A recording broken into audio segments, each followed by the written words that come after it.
Okay, welcome to chapter 44 in the practices book, Backup and Restore, page 793. Okay, you guys are in for a treat, I said with a sarcastic tone. This is a particular topic that's of interest to me, and so, wow, if that's not a clue that you expect to see something on a quiz, I don't know what else to tell you. All right, so let me just start. So, it used to be called Backup and Restore. There's a better name. A better name is the Data Restoration System. I'll explain why in just a minute. Okay, here goes. So nobody really cares how long it takes to do a backup, because most of the time it's done in the middle of the night. Like at 2 o'clock in the morning, the machine automatically goes in and backs things up, and so no one ever really cares, right? And so if it takes 2 hours to run or 4 hours to run, nobody cares, right? Nobody. Okay. Now, let's involve, I'm going to use a discussion like tape drives. Most people don't use tape drives, but just bear with me. It makes for an interesting, easy to comprehend topic. Let's say you backed up this file, this drive, to a single tape, and it took 4 hours to do. And so you went to your boss and said, hey, my tape drive is too small. I need one that's much, much faster. If we spend $5,000, instead of taking 4 hours to do, it'll take 1 hour to do. Give me $5,000 and I'll go buy this thing and we'll be good. And the boss says, well, is there something wrong with the backup system you got now? And I go, well, no, it's just slow. It's like, well, don't you do the backups in the middle of the night? I go, well, yeah. Well, then why do you care if it's fast or not? This is when you say, but wait, the speed of the backup doesn't matter. But let's talk about the speed of the restore. If that drive completely failed and we had to replace it, would you want to be down for 4 hours because of a slow tape drive? Or would you like to be down for 1 hour because of a fast tape drive? How much is that worth? How much is 3 hours of not being able to do any work? Not being able to make any profit whatsoever? How much is that worth? Is it worth $5,000? And they go, whoa, here, take money, here. You want $6,000? Here, quick. It's how you phrase it. Nobody cares how long it takes to do a backup, and everyone cares how long it takes to do a restore. Let me just give you another way of thinking about this. So I come to work one day, and there's a catastrophic failure. We had a lightning strike, and it blew out the power supply, the ups and the power supply of an entire rack. Blew it to smithereens. There was no way we were going to get that thing back up and running again. So I grabbed an old server that was in the closet, plugged it in, and started the restore operation on that guy. And people were pounding on the door of the server room. When's the server gonna be back up? I need to do my email. And it got so bad that I actually had to post a guard outside the room saying, go away, leave us alone, we're working on this. It was bad. Look, see, do you see the tension? People are pounding on the door. Well, I want my stuff back. And here you're trying to figure out, oh, wait, now, is it tape 2 I'm supposed to do next? And, it's a frustrating time thing. So the speed of getting the restore is the key. Okay, I've even heard it said, there's no value in a backup. The value is in the restore. Okay, all right. You guys done with that story? Good, I'm ready to move on. So let's talk terminology. So a full backup basically means I back up everything to, I'm going to use the word tape. So I back everything up to tape. Good. A differential backup means I'll only back up those things that have changed since the last time I did a full backup. Okay? That makes sense? An incremental backup is only copying those things that have changed from any backup. It could be a full, it could be an incremental, or it could be another differential. Doesn't matter which kind it is. Okay? So those are the 3 types. This is kind of sort of important. Hint. Okay, good. So backup storage is typically now like to a NAS box. So you're copying like a file to a NAS box or SAN or movable disk or whatever. Less likely to be tapes. I just use tapes because it's easy to get your head around, okay? It's very important to have these backups be off-site. So even if you had, stuck the tape in the tape drive and did the thing, after it was done, you're supposed to go grab the tape and go put it someplace else, okay? And then if you had an emergency, you have to consider going over to the other building and grabbing the tape and coming back, because it's not like instantaneous, right? You don't want to store them in the same room, because if you had a lightning strike, it could hit those guys too. There's a thing called media rotation, where I don't want to use the same tape over and over and over again all the time. I want to rotate them out. Maybe I have 3 tapes that I use. This one, and then I go to that one, and then I go to that one, and then I go back and go. That way, they have even wear on all 3 of the tapes. There's one called the grandfather, father, son model. There's another one called Tower of Hanoi. I'm not going to get into the details of that one. Basically, they recommend something like a monthly backup, followed by a series of weekly backups, like 4 or 5 weekly backups, and then daily backups. And that way I could get back to practically any point in time, practically. You don't keep all the dailies. You probably keep the dailies for like 2 weeks. You keep the weeklies for like 8 weeks. And you keep the monthlies for like 2 months. And so I could go back in time almost the entire time. Okay. So let's compare the backup strategies between full backup, incremental, and differential. This is, again, pay attention. This chart I'm getting ready to show you is going to have tons of information in it and lots of places where test questions could come from. Okay, so this chart shows the types of backups that are available and the amount of effort it takes to do. The effort could be time, or it could be the number of tapes or something like that.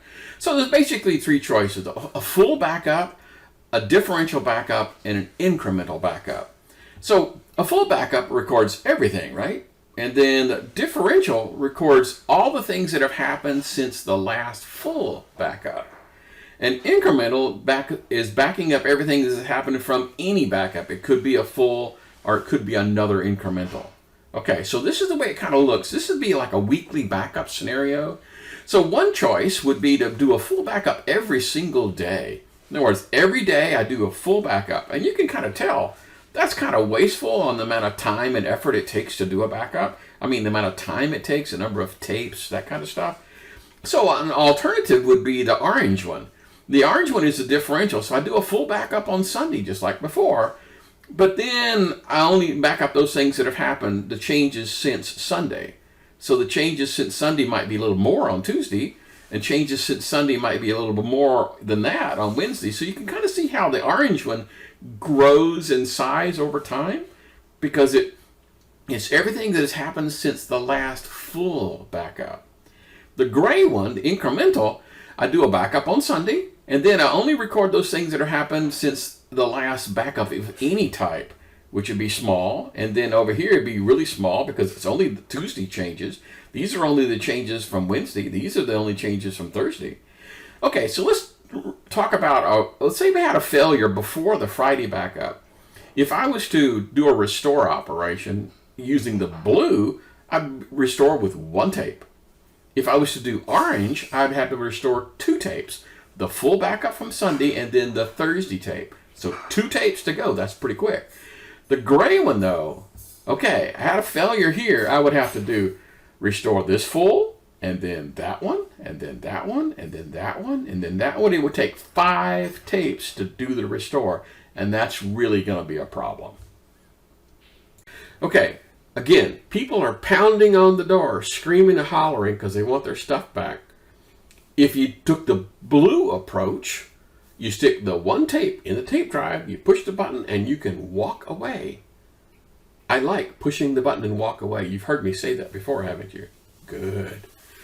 If, on the other hand, I pick the gray one, which is full plus differential, I put this in the tape deck and I wait. But I really shouldn't be leaving, because as soon as it's done, I have to stop and then install tape number 2. And then I have to wait for it to stop. So I'm stuck there, right? I mean, I can't really wander off. I have to wait until, okay, that one's done. And so, I have to wait for that one to be done. I have to wait for that one to be done. So I'm stuck there in the room with people pounding on the door. And trust me, they're pounding on the door and you're so nervous that when one of the tape's done, you pull it out and you go, okay, I need tape number, is this number 3 or is this number 2? See how it works? You want it so simple. You want a restore operation that is plug in the tape drive, push the button, and walk away. Go get a cup of coffee, walk up to the CEO and say, we've got the restore operation underway. It's going to be done in an hour because you just spent $5,000 on a really fast tape deck. And it'll be done in an hour, and I'm going to go catch some breakfast, and I'll be back in a few minutes. You can't do that on any of the others because you're stuck. You're stuck in the room and can't leave until the whole thing is done. Okay, so one more time. Which of these requires the least amount of storage? Okay, you can answer that. It's not relevant, but you can answer it. Which is the fastest to perform a backup? How many tapes is it going to take to do a backup? Again, interesting, but not relevant. The most important question to ask is, how many tapes is it going to take to do a restore? Which of the strategies is the fastest to do the restore? Because I don't care about the backup speed. And which of the strategies is push one button and walk away? Those are the important questions. Okay, good. All right. Now we're ready to actually get into the actual text of the book. Sorry. Getting started on page 794. So corporate guidelines. It could be that you have an industry standard for data retention. Okay. It could be a fiduciary requirement because you're a publicly traded company. Therefore, there's some laws that say these types of records have to be retained. Maybe it's a legal thing where, okay, let me give you a crazy example. Let's say you have an automatic backup system for your email, okay? And it's been running for years. It automatically archives some things. After 2 years, they're gone, okay? But if you want to get back 2 years worth of data, no problem at all. So this backup and archiving system has been running flawlessly. And then one day you go in to the conference room and they go, oh man, we just got a subpoena for all of our records. And you're going, okay, fine, gee, thanks, whatever. That doesn't really affect me. And then 6 months later, they come in and say, how come you don't have the email records from last June? You go, oh, well, our retention policy. And they went, no, you're under a subpoena. You were supposed to keep those. And you go, what? Yeah, you were under subpoena. You were supposed to keep those records. And went, well, nobody told me.